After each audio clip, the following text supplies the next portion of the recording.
Hi friends, இந்த மாதிரி விநாயகர் சதுர்த்திக்கு களிமண்ணில் செஞ்ச மண் பிள்ளையார் வாங்கி வச்சு எல்லாம் சாமிக்கு இலைய வச்சு எல்லாம் சாமிக்கு படைச்சி பூவெல்லாம் வச்சு டெக்கரேட் பண்ணது எங்கள் ஹஸ்பண்ட் தான்.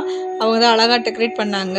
இவ்வளோ டெக்கரேட் பண்ணி ஆரத்தி காமிச்சு சாமி கும்பிட்டோம். எல்லாம் படைச்சி வச்சு சாமி கும்பிட்டு ரொம்ப நாள் ஆச்சு. அதுபோக எல்லோரும் 3 பேரும் ஒன்றா டைம் ஸ்பெண்ட் பண்ணி சாமி கும்பிட்றதுலாம் ரொம்ப அதிசயம் தான்.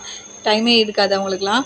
ஸோ அதனால் அதெல்லாம் டைம் ஸ்பெண்ட் பண்ணி சாமி கும்பிட்டோம். அப்புறம் எல்லாமே செஞ்சு சாமி கும்பிட்டதுக்கப்புறம் சாப்பிட ஆரம்பித்தோம்.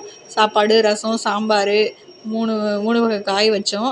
முட்டைக்கோசு, மரவள்ளி கிழங்கு பொரியல், அவியல், அப்புறம் அப்பளம், வடை, பாயாசம் 3மே. வடை வந்து அவங்க தான் போட்டாங்க. ஆனால் வடை கொஞ்சம் சரியாக வேகலை. ஓகே, பரவாயில்ல. ஹெல்ப் பண்ணாங்க நல்லா சமையல் பண்ணுறதுக்கு. 2 பேரும் ஒன்றா சேர்ந்து சமைச்சே ரொம்ப நாள் ஆச்சு. கொஞ்சம் ஹெல்ப் பண்ணாங்க. 2 பேரும் சேர்ந்து தான் சமையல் பண்ணோம்.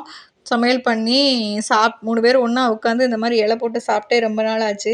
பாப்பா கொஞ்சம் நேரம் எங்கள் 3 பேர் கூடயும் டைம் ஸ்பெண்ட் பண்ணி கொஞ்சம் நேரம் சிரித்து சாப்பிட்டுக்கிட்டே பேசியே ரொம்ப நாள் ஆச்சு.